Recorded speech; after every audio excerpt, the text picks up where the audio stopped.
सोचो, हमारा यूनिवर्स, इसके सारे स्टार्स, गैलेक्सीज, प्लैनेट्स, सब कुछ एक एटम से भी छोटी जगह में समाया हुआ है।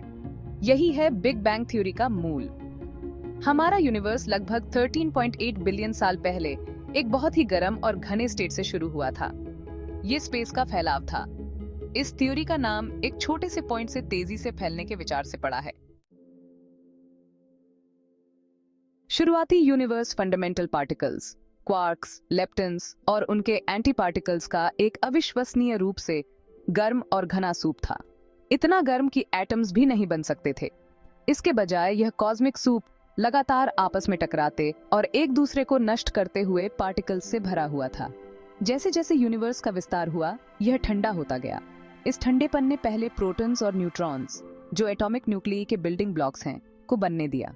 इस पीरियड को एक कॉस्मिक किचन के रूप में इमेजिन करो, जहां यूनिवर्स के लिए इंग्रेडिएंट्स तैयार किए जा रहे थे। इस ठंडेपन ने एक महत्वपूर्ण घटना को भी जन्म दिया। यूनिवर्स पारदर्शी हो गया। इससे पहले लाइट लगातार पार्टिकल्स के घने सूप से बिखर रहा था। जैसे जैसे यूनिवर्स ठंडा हुआ, न्यूट्रल एटम्स बने, जिससे लाइट स्वतंत्र रूप से यात्रा कर सके। यह पहली लाइट आज भी कॉस्मिक माइक्रोवेव बैकग्राउंड रेडिएशन के रूप में डिटेक्टेबल है, जो बिग बैंग की एक फीकी गूंज है। बिग बैंग के बाद के पहले कुछ मिनट आज हम जिस यूनिवर्स को देखते हैं, उसके निर्माण के लिए बहुत महत्वपूर्ण थे। इस पीरियड के दौरान, जिसे बिग बैंग न्यूक्लियोसिंथेसिस के रूप में जाना जाता है, यूनिवर्स इतना ठंडा हो गया कि प्रोटॉन्स और न्यूट्रॉन्स एक साथ फ्यूज होकर पहला एटॉमिक न्यूक्लियई बना सके।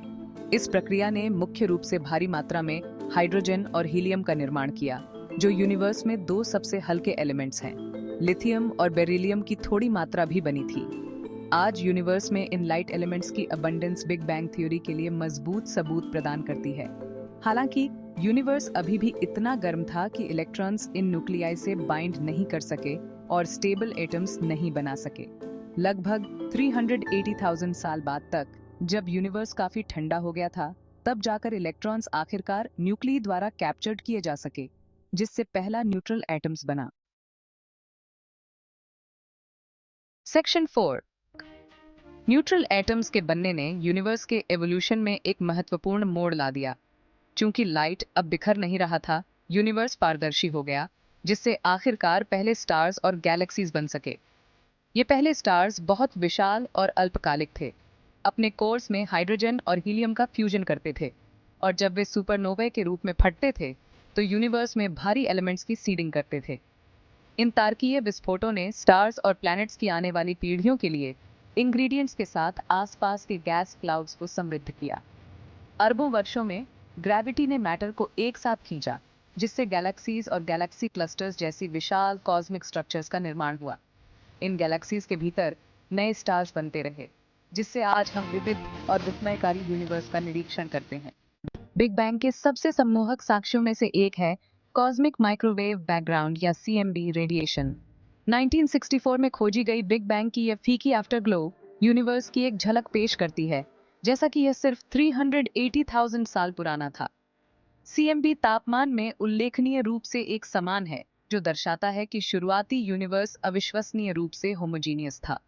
हालांकि CMB में छोटे तापमान फ्लक्चुएशंस उन गैलेक्सीज और गैलेक्सी क्लस्टर्स के सीड्स के बारे में सुराग प्रदान करते हैं, जो बाद में बनेंगे। एक और सबूत डिस्टेंट गैलेक्सीज से लाइट का रेड शिफ्ट है। जैसे जैसे यूनिवर्स का विस्तार होता है, इसके माध्यम से यात्रा करने वाली लाइट वेव्स फैलती जाती है, जिससे उनकी वेवलेंथ्स बढ़ती जाती है। ये स्ट्रेचिंग लाइट को स्पेक्ट्रम के रेड एंड की ओर शिफ्ट कर देता है, इसलिए इसे रेड शिफ्ट कहा जाता है। बिग बैंग थ्योरी वैज्ञानिक जांच की शक्ति का प्रमाण है, जो हमारे यूनिवर्स के बारे में ऑब्जर्वेशंस की एक विशाल श्रृंखला की व्याख्या करती है। लाइट एलिमेंट्स की अबंडेंस से लेकर कॉस्मिक माइक्रोवेव बैकग्राउंड रेडिएशन तक, सबूत इस उल्लेखनीय थ्योरी का समर्थन करते रहते हैं।